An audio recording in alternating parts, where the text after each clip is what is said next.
Dogs have multiple impacts on the environment. The biggest one by far is food production, which produces greenhouse gas emissions, uses land and water, and has multiple other effects. In our studies, raw foods, wet foods, and diets that are really high in meat of the types that you might eat.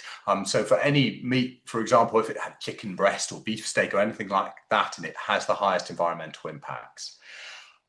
If foods instead use types of meat which are nutritious but not commonly eaten by humans, so for example, some of the organ meats, livers, lungs, might be perfectly nutritious but not so much eaten, they have much lower impacts.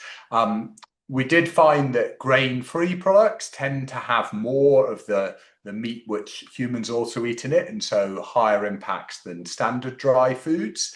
And we found an over 60-fold difference between the lowest impact foods we looked at and the highest impact foods.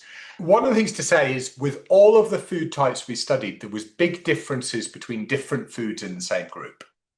But often grain-free diets have less grains in them, and that is replaced with higher impact proteins from meat.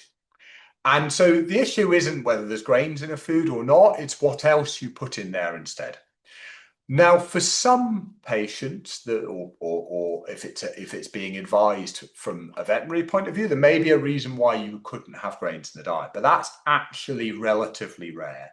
Inherently, grain-free foods are not needed for a lot of pets that people may choose to feed them for. And I think people need to be aware that one of the trade-offs that they're making if you choose a grain-free food, if it's got more meat in it, is it may have higher environmental impacts. Using what we call animal byproducts, these bits of meat that aren't so commonly eaten by humans in pet food is really important. Increasing the proportion of plant-based ingredients can also be helpful. So if you put plant-based ingredients in pet food, you can still produce a nutritious diet for dogs, and so that can help. But there's other things. Simply avoiding overfeeding a pet, even if you're feeding the same food, will make a massive difference and also make your pet healthier.